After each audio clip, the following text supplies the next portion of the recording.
Whatever you can do, we can do better. We'll do story better, we'll do gameplay better, we'll do dialogue better, we'll do role-playing better. Cause at the end of the day, you may own it, but we created it. Oh, and we're gonna accomplish this within a year and a half. This is New Vegas.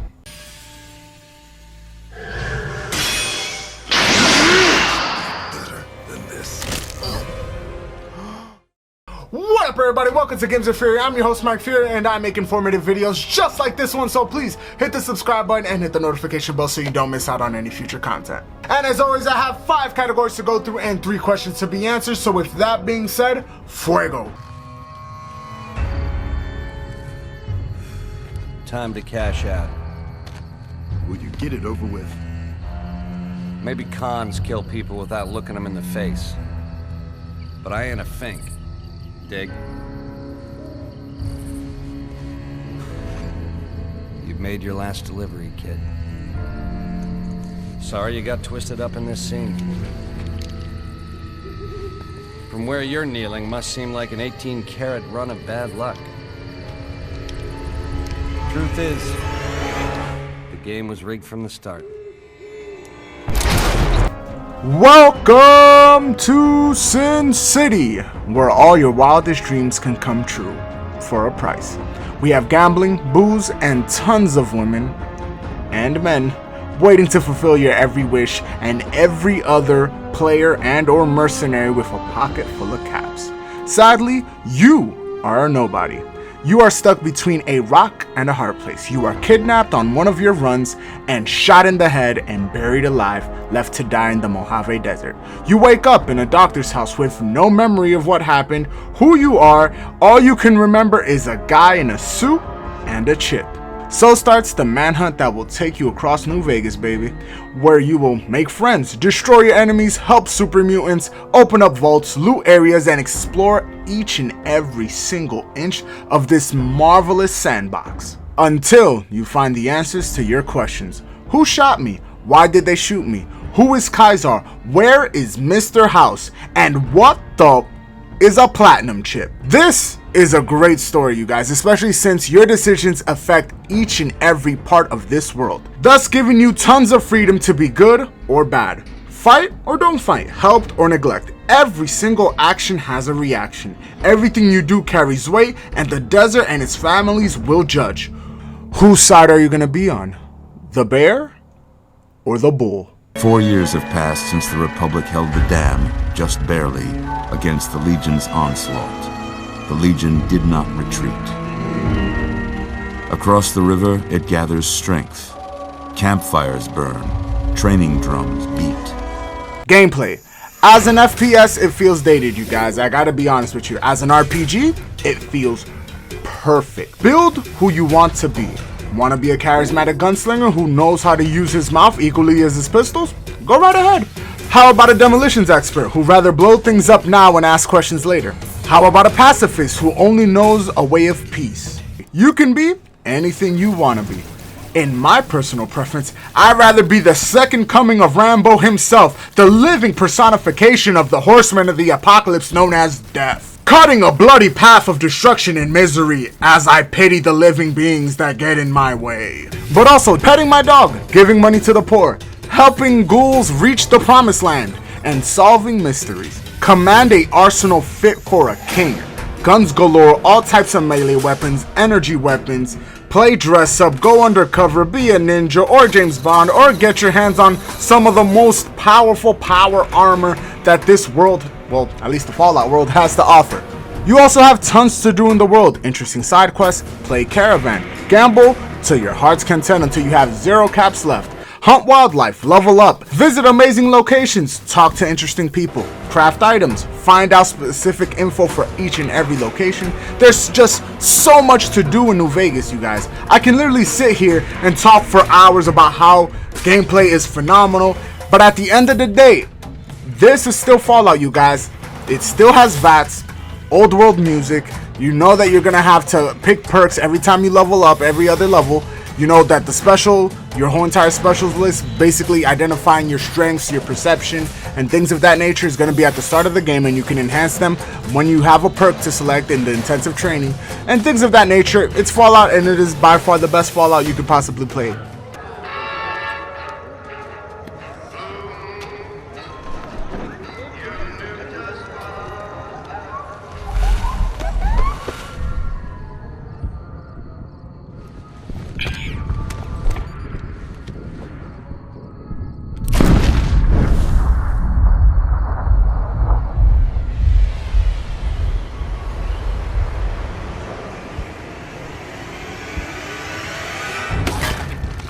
Looks and sound.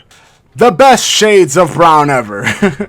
No Fallout game will ever win a graphic award running on this crappy engine. Just for some examples, in 2010, these are some examples of the games that were released. Just so you guys know, a little game, you may have heard of it, called Red Dead Redemption. How about a couple games like Mass Effect 2 or God of War 3, just to name a few. You know, those games that, they look alright.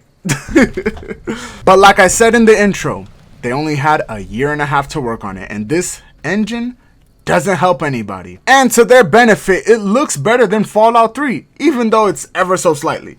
You will find crappy textures. Every family owns the same damn closet for some reason, broken in the same place.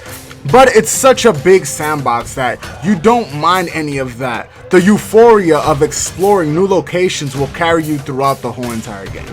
Sonically, it is a step up. The sheer amount of dialogue is impressive, to say the least. And it has one of the best voice acting casts ever assembled. Matthew Perry from Friends, Chandler. Wade Newton is Mr. New Vegas, which is so appropriate. Zachary Levi is Arcade Gannon. If you don't know who Zachary Levi is, that is definitely Shazam from the new Shazam movie, or Captain Marvel, if you will. Danny Trejo, who's been in everything, he's almost like Samuel Jackson, is Raul. Will Wheaton, who doesn't know who Will Wheaton is. Laura Bailey, who actually plays multiple characters in this game, and if you don't know her, that's Mary Jane from Spider-Man. And as always, the only person who can narrate a Fallout game, Ron Perlman, is still the narrator. War never changes.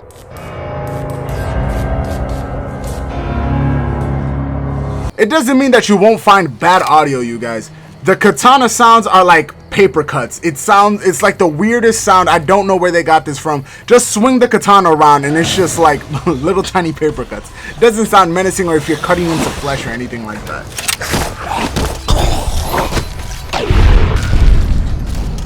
Some of the guns don't sound right and they lack a little bit of oomph and they sound a little tinny, if you will. All in all, audio is great. The voice actors do an amazing job. A lot of the guns sound menacing, especially the Fat Man when the nukes drop. There's a lot of good audio cues. You just have to understand that there is going to be some audio hiccups, if you will. Listen. Do what I say.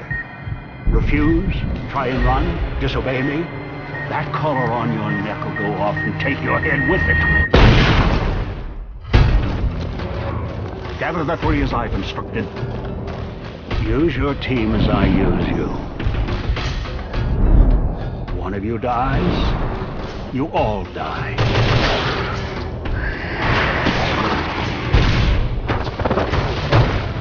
Break into the Sierra Madre's vault.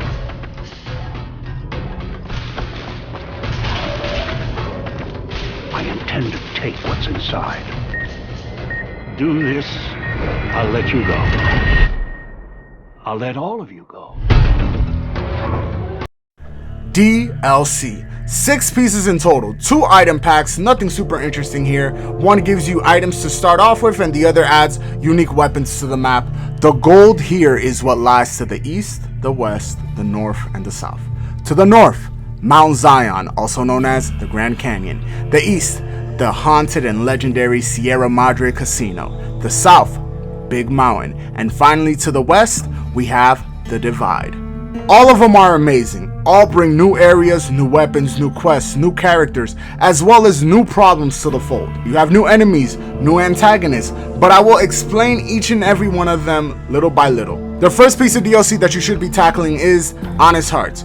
This is where you will travel to the Grand Canyon and solve the mystery of the burned man, Joshua Graham, and determine the fate of 2 tribes residing in that area. The suggested level is level 10 and it is coherent to the main story. Next one is probably my favorite just because of the sheer amount of loot that you can possibly get, is Old World Blues. In here you will meet 5 great doctors and or scientists, part of a think tank where they were in charge of research and development in this big mountain, if you will. In this big mountain, they made a lot of experiments, not only in terms of weapons and armor, but they also created the cazadores and the night stalkers that inhabit the wasteland of the Mojave Desert. This DLC is meant more to be a world builder and gives you a little taste of more of the past of what happened before the bombs fell in New Vegas. The next one is Dead Money, and it's the hardest of the 4 in my opinion, and arguably the best rewards, by the way.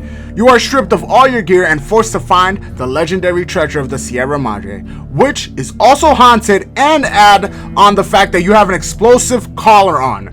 Start at your own peril. Once you start the DLC, you can't return back. Same thing, once you finish it, there's no turning back. Grab everything you want, explore everything, and then head out, because you'll never be able to go back to the Sierra Madre Casino. And finally, boy oh boy, Lonesome Road.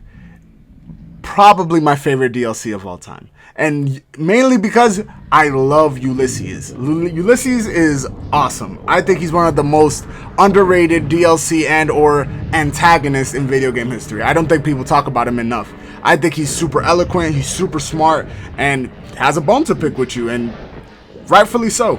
Lonesome Road is your story, who you were before you were shot. It brings you to the past and sheds light and a little bit of clarity into why all of this happened, and has one of the most interesting, underrated antagonists, Ulysses, the original Carrier 6, who refused to deliver the package that got you shot in the first place, thus changing New Vegas forever. The best out of all 4 in my opinion. The suggested level is level 25, and in my opinion should be how the game ended. I think that's what they were going for, but that's just my opinion.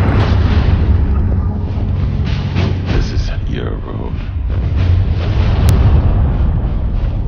When you come, you'll walk it alone.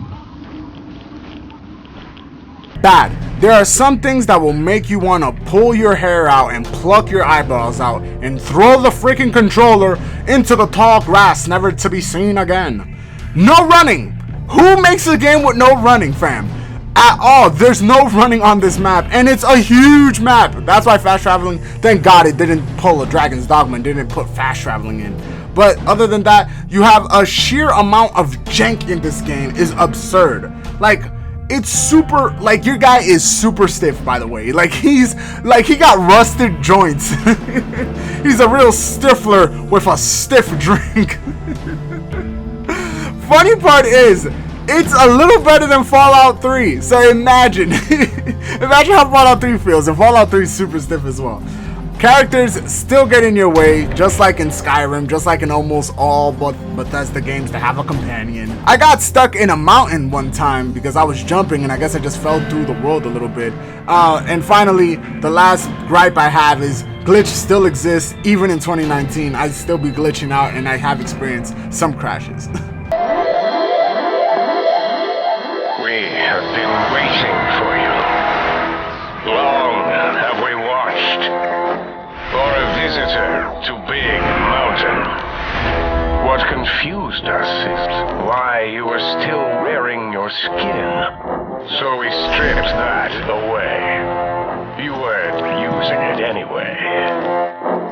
Vivisector's online. This will only sting for a decade. What did you do with the brain? That was the most important part. What do you mean, lost it? We are under siege! Mobius! You will never survive my deadly robo-scorpions, technological terrors, and my bigger, more atomic versions of these things. Goodbye.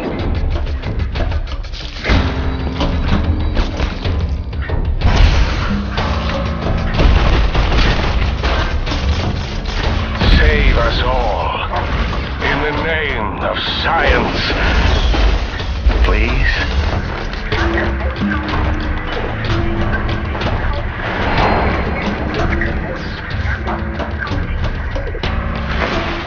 want your brain back. The immersion, the care, the scale, the decisions, the role-playing. This is what happens when you put tender love and care into a video game, into a project that you absolutely love. With a limited amount of time, only a year and a half, a terrible engine, and a very ugly color palette, Obsidian created the best Fallout to date. I've beaten it every way possible. I've destroyed this game. I've beaten it on the PS3 and I've beaten it on PC, and I just replayed it and sunk another 80 hours into it. I think my count should be up to 400 hours of gameplay on Fallout New Vegas alone. This is why I'm so hyped about the Outer Worlds, because I know that they're gonna do amazing world building, amazing supporting characters, amazing amounts of dialogue for us to literally sink ourselves and just explore this vast world, even if it isn't an open world, kind of like, even though New Vegas itself was a sandbox. But I hope that, like, even if it's half, even if Outer Worlds is just half of what New Vegas offers, I'm gonna be dying to play it. The final score for Fallout New Vegas is a 9 out of 10.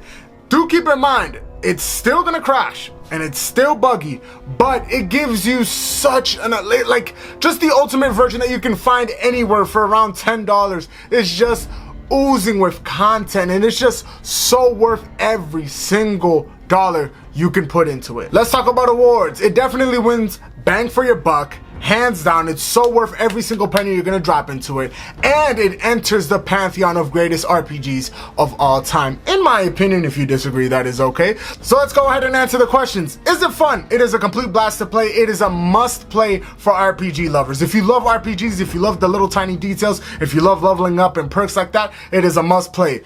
Is it worth it? It is so worth it. Again, if you're gonna pay around $10 to $15 for the game, for the Ultimate Edition, it is so worth every single penny.